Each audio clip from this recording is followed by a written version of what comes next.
Marcus Chen had always thought the worst part of being an environmental lawyer was the paperwork. He was wrong. The worst part was standing in a boardroom full of corporate executives who saw ancient forests as nothing more than profit margins waiting to be harvested. The meeting room on the 42nd floor of Meridian Industries gleamed with polished steel and glass. Through the floor-to-ceiling windows, Marcus could see the sprawling city below, but his mind kept drifting to the 1,000-acre forest preserve that these people wanted to destroy. The Whispering Pines had stood for over 300 years, home to countless species and sacred to the local indigenous community. "Mr. Chen, surely you understand the economic benefits," said Victoria Blackwood, Meridian's CEO. Her silver hair was pulled back in a severe bun, and her gray suit looked like it cost more than most people made in a month. This development will bring jobs, housing, and significant tax revenue to the region. Marcus adjusted his worn leather briefcase and looked around the table. 12 faces stared back at him, each representing millions of dollars in potential profit. He had come here with one goal: to convince them to abandon their development plans. The odds were against him, but he had to try. "The Whispering Pines ecosystem is irreplaceable," Marcus said, pulling out a thick folder of documents. "The environmental impact study shows that destroying this forest would eliminate the habitat for 17 endangered species.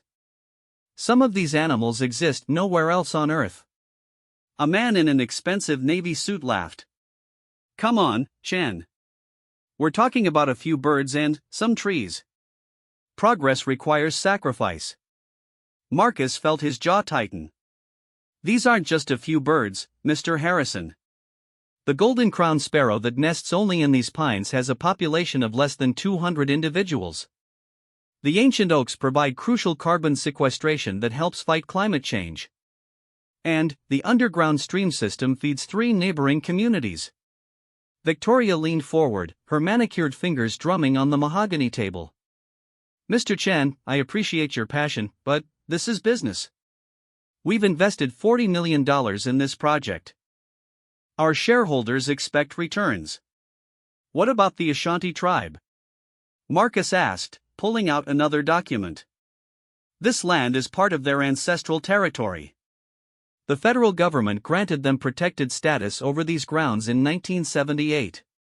"Legal challenges can be overcome," said another executive, a thin woman with sharp cheekbones. "Our legal team is confident we can find a way around those old treaties." Marcus felt his heart sink. He had hoped that legal protections might give them pause, but these people seemed determined to bulldoze through any obstacle. He glanced at his watch. The meeting had been going on for 2 hours, and he was no closer to changing their minds. "Let me show you something," Marcus said, pulling out his laptop. He had prepared a presentation with photographs of the forest, hoping that visual evidence might reach them where facts and figures had failed. The first image filled the projection screen: a massive oak tree, its trunk so wide that 6 people holding hands couldn't encircle it. Sunlight filtered through its leaves, creating dancing patterns on the forest floor below. "This tree is over 400 years old," Marcus said. "It was standing when the first European settlers arrived in this region. It survived droughts, floods, and forest fires. It's a living piece of history." A few executives glanced at the screen, but most continued checking their phones or shuffling papers. Marcus clicked to the next image: a family of deer drinking from a crystal-clear stream. "The water here is so pure that it meets drinking standards without any treatment," Marcus continued. "The root systems of these ancient trees act as natural filters, cleaning groundwater that supplies wells for miles around." Victoria's assistant whispered something in her ear. She nodded and looked at her diamond-studded watch. "Mr. Chen, I'm afraid we need to wrap this up. The board meeting starts in 20 minutes. Marcus felt desperation creeping in. He had one more card to play, though he wasn't sure it would work. "What if I could offer you something better than this development project?" The room went quiet. All eyes turned to him, and Marcus could see he had their attention for the first time all day. "What kind of something?" Victoria asked, raising one perfectly plucked eyebrow. Marcus took a deep breath. He was about to make a promise he wasn't sure he could keep, but the forest was running out of time. What if I could find you a deal that would make you more money than this housing development, with less risk and better publicity? The executives exchanged glances. Marcus could practically see dollar signs reflecting in their eyes. Go on, Victoria said, leaning back in her leather chair. Give me 30 days, Marcus said. Don't start any clearing operations, don't file any more permits. Give me 1 month to present you with an alternative that will be more profitable than destroying the Whispering Pines. And if you can't, asked Harrison, the man in the navy suit. Then, I'll stop fighting the development, Marcus said. The words tasted bitter in his mouth, but he had to make the offer credible. I'll withdraw all legal challenges and recommend that the environmental groups do the same. Victoria studied him for a long moment. Marcus could hear his own heartbeat in the silence that followed. Outside the windows, clouds were gathering for what looked like an afternoon thunderstorm. 30 days, she said finally. But, if you're wasting our time, Mr. Chen, there will be consequences. We have investors breathing down our necks, and delays cost money. I understand, Marcus said, gathering his papers with hands that shook slightly. Thank you for considering this. As he left the building, Marcus felt the first drops of rain hitting his face. He had bought the forest 30 days, but he had no idea how he was going to keep his promise. Where could he possibly find a deal that would satisfy corporate executives who only cared about profit? Walking to his car, Marcus pulled out his phone and called his research assistant, Sarah. She answered on the second ring. How did it go? She asked. I bought us time, Marcus said, unlocking his beat-up Honda. 30 days to find a miracle. What kind of miracle? Marcus started the engine and pulled out of the parking garage into the growing storm. I promised them I could find a more profitable alternative to destroying the forest. Sarah was quiet for a moment. Marcus, you know that's impossible, right? They've done the calculations. Housing developments are incredibly profitable. I know, Marcus said, turning onto the highway that led toward the Whispering Pines. But I had to try something. As he drove through the rain toward the forest, Marcus tried to think of options. Could he find investors willing to pay Meridian not to develop the land? Could he convince a conservation group to buy the property? Could he find some loophole in the environmental protection laws? Every possibility seemed to lead to a dead end. Corporate executives like Victoria Blackwood didn't speak the language of environmental protection or cultural preservation. They spoke money, and Marcus needed to find a way to make protecting the forest more profitable than destroying it. The rain was coming down harder now, and Marcus had to slow down as his windshield wipers struggled to keep up. Through the gray curtain of water, he could see the dark outline of the forest ahead. Even in the storm, the ancient trees stood tall and unmoved, their deep roots anchoring them against wind and rain that had battered them for centuries. Marcus pulled into the small gravel parking area at the forest's edge and sat in his car for a moment, listening to the rain drumming on the roof. He had 30 days to save 1,000 acres of irreplaceable wilderness. 30 days to find a solution that no one had thought of before. 30 days to prove that some things were worth more than money.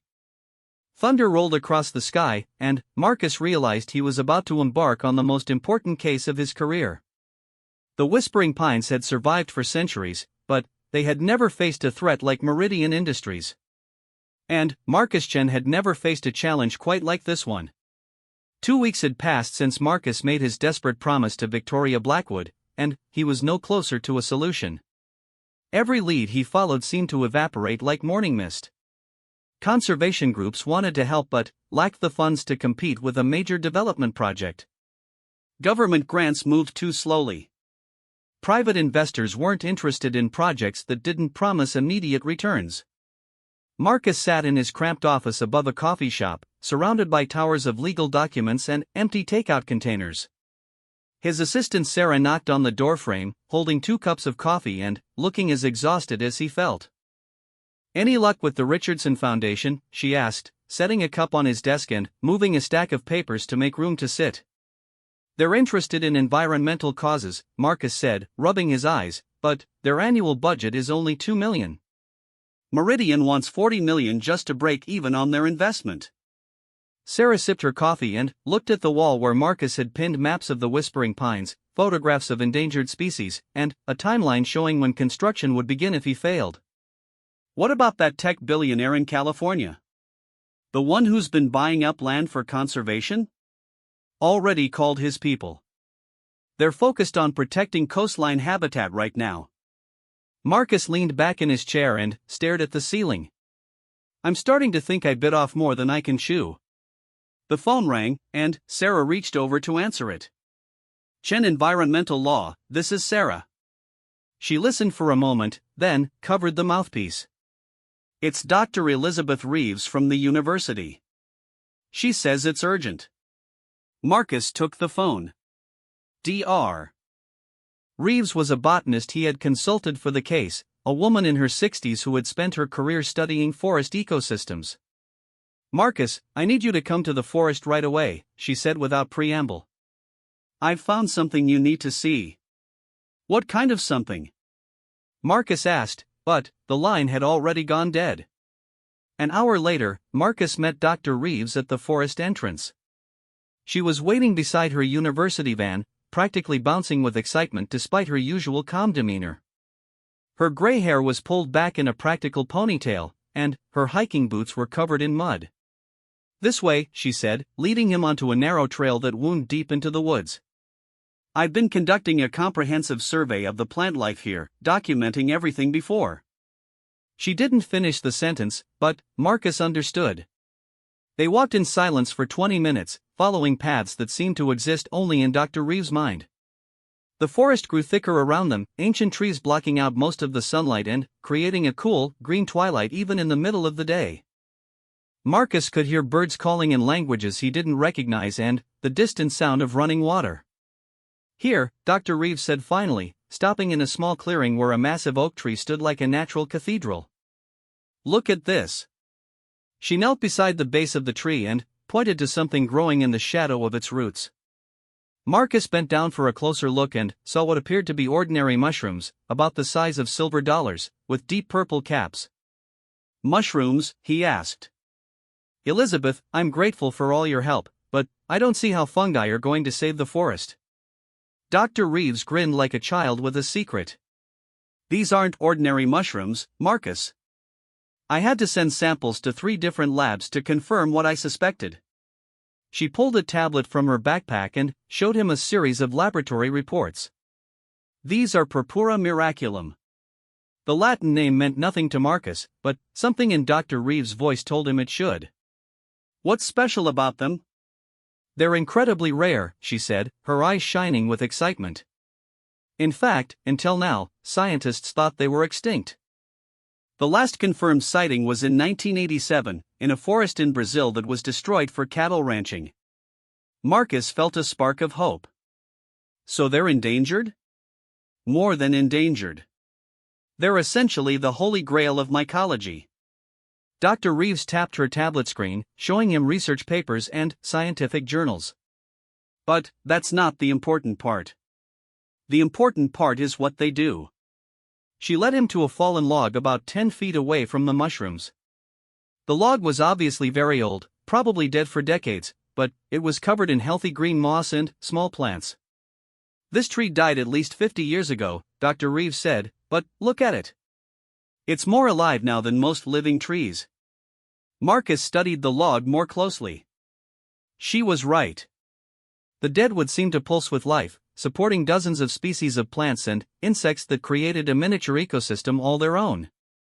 The Purpura miraculum has an extraordinary ability to break down dead organic matter and transform it into incredibly rich soil, Dr. Reeves explained. But, more than that, they seem to accelerate the growth of other plants. Everything they touch becomes more fertile, more alive. That's interesting from a scientific standpoint, Marcus said carefully, but I'm not sure how it helps with Meridian. Dr. Reeves pulled up another document on her tablet. 3 years ago, a pharmaceutical company in Switzerland paid $15 million for exclusive access to a small colony of similar fungi in the Amazon. They were working on developing agricultural applications. Marcus felt his pulse quicken. Agricultural applications? Imagine being able to turn any piece of barren land into fertile farmland in a matter of months instead of years. Imagine being able to grow crops in areas that were previously unusable. Dr. Reeves was talking faster now, her scientific excitement building. The potential applications are staggering. Desert reclamation, restoration of stripped mining sites, improvement of crop yields in developing countries. How much would something like that be worth? Marcus asked, though he was almost afraid to hear the answer. Conservative estimates? Dr. Reeves checked her notes. If someone could develop a way to cultivate and apply these fungi commercially, we're talking about billions of dollars in agricultural and environmental restoration markets. Marcus sat down heavily on a nearby rock. Billions? At minimum. The global agriculture industry is worth over $5 trillion annually. Even capturing a tiny fraction of that market would dwarf what Meridian expects to make from their housing development. For the first time in 2 weeks, Marcus allowed himself to feel hopeful. But there's a catch, isn't there? Dr. Reeves nodded soberly. Several catches. First, these mushrooms are incredibly sensitive to environmental changes. They only grow in very specific conditions: the exact soil composition, moisture levels, temperature ranges, and symbiotic relationships with other plants that exist here in the Whispering Pines. Meaning? Meaning that if Meridian destroys this forest, these mushrooms will die with it. And, based on everything I know about their biology, they can't be cultivated anywhere else. This ecosystem is unique. Marcus stood up and began pacing around the clearing. So we have something that could be worth billions, but only if the forest stays intact. Exactly. But there's another problem. Dr. Reeves packed up her tablet and shouldered her backpack.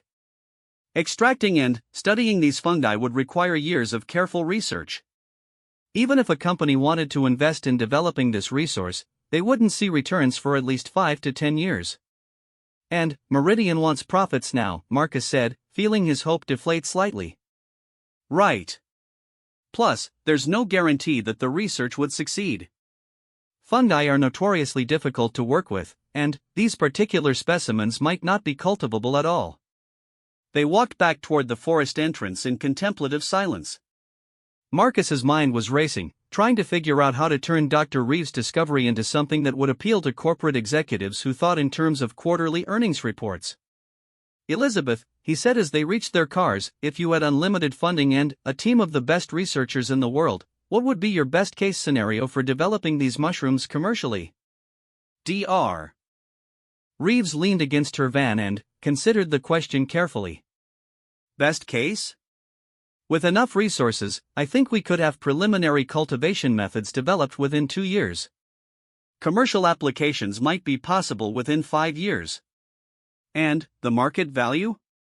If it works as well as I think it could? She shrugged. The sky's the limit. We could be looking at a technology that transforms agriculture, environmental restoration, even space exploration. Plants that grow this efficiently could be crucial for long-term space missions or colonizing other planets. Marcus thanked Dr. Reeves and drove back to his office with his mind spinning. He had found something that might be worth more than Meridian's housing development, but convincing risk-averse executives to invest in speculative mushroom research was going to be nearly impossible. Back in his office, he called Sarah in and explained Dr. Reeves' discovery. Together, they spent the rest of the evening researching similar biotechnology investments, pharmaceutical companies that might be interested, and venture capital firms that specialized in environmental technologies. It's not impossible, Sarah said finally, looking up from her laptop. But you're going to need more than just potential. You need someone with serious money who's willing to take a big risk. Marcus nodded, staring out his window at the lights of the city. Somewhere out there, he hoped, was someone who could see the value in preserving a forest to unlock its hidden treasures. He had 16 days left to find that person and convince them to bet millions of dollars on a handful of purple mushrooms. The clock on his wall ticked steadily toward midnight, and Marcus realized he was about to embark on the most important sales pitch of his life. With only 5 days left before his deadline, Marcus found himself sitting in the most expensive restaurant in the city, across from Dr. James Nakamura, one of the world's leading biotechnology investors. Getting this meeting had taken every connection Marcus had, plus a substantial favor from a law school classmate who worked in venture capital. Dr. Nakamura was a small man in his 50s, impeccably dressed in a charcoal suit that probably cost more than Marcus made in a month. His reputation was legendary in biotech circles. He had funded 3 companies that went on to become billion-dollar enterprises, and he was known for having an almost supernatural ability to spot breakthrough technologies before anyone else. Mr. Chen, Dr. Nakamura said, cutting his steak with surgical precision, I must admit, your proposal is intriguing. But, I hope you understand that what you're asking for is essentially venture capital investment in pure research with no guarantee of results. Marcus nodded, trying to project more confidence than he felt. I understand the risks, Dr. Nakamura. But, I also understand the potential returns. Dr. Reeves estimates that successful cultivation of Purpura miraculum could create a market worth tens of billions of dollars. Estimates, Dr. Nakamura said quietly. The biotech industry is littered with promising estimates that never materialized. Before Marcus could respond, his phone buzzed with a text message. He glanced at it quickly and felt his blood turn to ice. The message was from Sarah. Meridian just filed for emergency permits. They're planning to start clearing operations Monday morning. Monday was 4 days away. If Dr. Nakamura said no, the forest would be gone before Marcus could find another investor. Is everything all right? Dr. Nakamura asked, noticing Marcus's expression. Actually, no, Marcus said, setting down his fork. I just learned that we may have even less time than I thought. Dr. Nakamura, I need to be completely honest with you about the situation. He explained about his promise to Victoria Blackwood, about the 30-day deadline that was now down to hours, and about Meridian's apparent decision to accelerate their timeline. Dr. Nakamura listened without interruption, his expression unreadable. When Marcus finished, the investor sat back in his chair and steepled his fingers. So you're asking me to commit $50 million to prevent the destruction of the only known habitat of a potentially extinct fungus, based on preliminary research that might not lead to commercially viable results for 5 to 10 years, if ever. That's one way to put it, Marcus admitted. And if I say no, the habitat will be destroyed within days, making this entire conversation moot. Yes. Dr. Nakamura was quiet for a long moment, staring out the restaurant's floor-to-ceiling windows at the city lights below. Marcus waited, barely breathing, knowing that the fate of the Whispering Pines hung on whatever this man decided in the next few minutes. Mr. Chen, do you know why I invest in biotechnology? Dr. Nakamura asked finally. Because it's profitable? Marcus guessed. The investor smiled for the first time since they had sat down. That's certainly true, but it's not the reason. I invest in biotech because I believe that the next great advances in human civilization will come from understanding and working with natural systems, rather than against them. Marcus felt a flicker of hope, but he forced himself to remain quiet and let Dr. Nakamura continue. 20 years ago, I funded a small research team that was studying compounds found in tree bark from old-growth forests in the Pacific Northwest.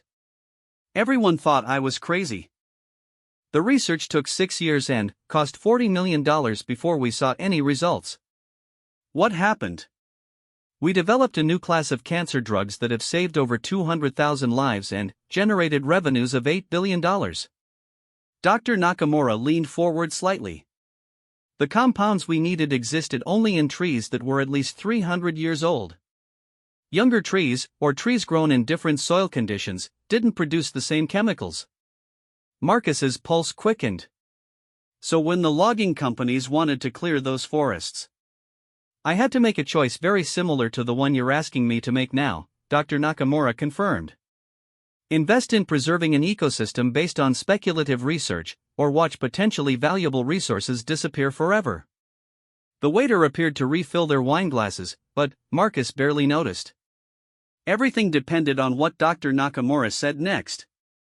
The difference, the investor continued, is that I had years to study the situation and make my decision.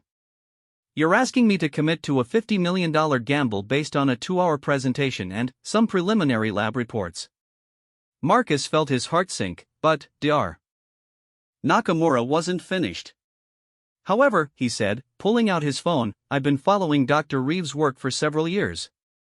She's one of the most respected mycologists in the world, and her research has always been impeccable. Marcus watched as Dr. Nakamura scrolled through his phone, apparently reading emails or documents. I had my research team run some preliminary analysis based on the information you provided, Dr. Nakamura said. Their assessment is that Dr. Reeves' claims about the potential agricultural applications are conservative, if anything. Conservative? They think she's underestimating the market value. If these fungi can do what she believes they can do, we're not talking about a $10 billion market. We're talking about a technology that could revolutionize how humans interact with the environment. Dr. Nakamura put his phone away and looked directly at Marcus. Here's what I'm prepared to offer. I will provide $60 million, enough to buy out Meridian's investment and fund 5 years of intensive research into cultivating Purpura miraculum. Marcus nearly choked on his wine. 60 million? But, Dr. Nakamura continued, there are conditions. First, the research must be conducted under strict environmental protocols that ensure the existing ecosystem is not disrupted. Second, any resulting technologies must be made available for humanitarian applications in developing countries at cost. Third, I want Dr. Reeves to head the research team. Marcus's mind was racing. It was more money than he had dared hope for, but he still had to convince Victoria Blackwood to accept the deal. And fourth, Dr. Nakamura said, I want you to serve as legal counsel for the project. You've demonstrated exactly the kind of commitment to environmental protection that this project will require. Marcus felt like he was dreaming. Dr. Nakamura, I don't know what to say. Say yes, and then call Victoria Blackwood. I assume you'll want to present this offer before they start cutting down trees on Monday. Marcus stood up and shook Dr. Nakamura's hand, still hardly believing what had just happened. I need to ask, why are you willing to take such a big risk? Dr. Nakamura smiled again. Because the biggest risk would be doing nothing and letting this opportunity disappear forever. Natural systems took millions of years to evolve the solutions we're only beginning to understand. We can't recreate that complexity in a laboratory. Marcus called Victoria Blackwood from the restaurant parking lot. It was past 10 o'clock at night, but he knew she would take his call. The deadline was too close for normal business hours. Mr. Chen, she answered on the first ring. I hope you're calling with good news. I am, Marcus said. I have an investor willing to pay Meridian $60 million for exclusive research rights to the Whispering Pines Preserve. There was silence on the other end of the line. Marcus could almost hear the calculations running through Victoria's head. 60 million, she said finally. Cash payment within 30 days, plus annual licensing fees based on any commercial developments that result from the research. What kind of licensing fees? Marcus looked at the notes Dr. Nakamura had given him. 5% of gross revenues from any products developed using resources from the preserve. Another long silence. Marcus held his breath. Mr. Chen, our board meeting is tomorrow at 9 a.m. Can you and your investor present this proposal in person? Absolutely. Good. And, Mr. Chen? Yes? This better not be some kind of environmental activist publicity stunt. If you're wasting our time, there will be serious consequences. The line went dead. Marcus leaned against his car and looked up at the stars barely visible through the city's light pollution. Tomorrow morning, he would walk back into that boardroom where this whole adventure had started, but this time he would have something that spoke Meridian's language, a deal worth more money than they had ever imagined. The next morning, Marcus and Dr. Nakamura sat across from Victoria Blackwood and the same group of executives who had dismissed Marcus's environmental concerns 4 weeks earlier. But, this time, the atmosphere was completely different. This time, they were talking about money. Dr. Nakamura's presentation was masterful. He outlined the potential applications of Purpura Miraculum research, projected market values for various biotechnology applications, and presented a timeline for development that included milestone payments to Meridian throughout the research process. When he finished, Victoria looked around the table at her fellow executives. Marcus could see the greed in their eyes, but he could also see something else: respect. Dr. Nakamura's reputation and his $60 million offer had accomplished something that all of Marcus's environmental arguments could not. It had made them take the forest seriously as an economic asset. Dr. Nakamura, Victoria said, this is certainly an interesting proposal. But what guarantees do we have that this research will produce commercially viable results? The same guarantee you have that your housing development will be profitable, Dr. Nakamura replied calmly. None. Business is about calculated risks. The question is whether you're willing to bet on the past or the future. The vote was unanimous. Meridian Industries would accept Dr. Nakamura's offer and grant him exclusive research rights to the Whispering Pines Preserve for 20 years, with an option to extend. As they left the building, Marcus felt a weight lift from his shoulders that had been there for so long he had forgotten what it felt like to breathe freely. The forest would survive. The ancient trees would continue to shelter the creatures that depended on them. The Ashanti tribe's sacred lands would remain intact. Marcus, Dr. Nakamura said as they stood on the sidewalk outside Meridian's headquarters, I want you to know that this project will likely take years to show results. There will be setbacks, failed experiments, and moments when everyone thinks we're chasing an impossible dream. Marcus looked up at the office building where, just an hour earlier, the fate of a 1,000-year-old forest had been decided by corporate executives calculating profit margins. I understand. But some things are worth the wait. 6 months later, Dr. Reeves' research team had successfully cultivated small samples of Purpura Miraculum in controlled laboratory conditions. The early results exceeded their most optimistic projections. The fungi didn't just improve soil fertility, they seemed to form symbiotic relationships with plants that enhanced growth rates, disease resistance, and nutritional content in ways that scientists were only beginning to understand. Marcus stood in the forest clearing where Dr. Reeves had first shown him the purple mushrooms, watching a team of researchers carefully documenting every aspect of the ecosystem. The ancient oak still stood sentinel over its domain, its roots intertwined with fungal networks that might hold the key to feeding a hungry planet without destroying the natural world. The forest no longer trembled with the threat of destruction. Instead, it hummed with the quiet activity of scientists unlocking secrets that had been growing in the shadows for centuries.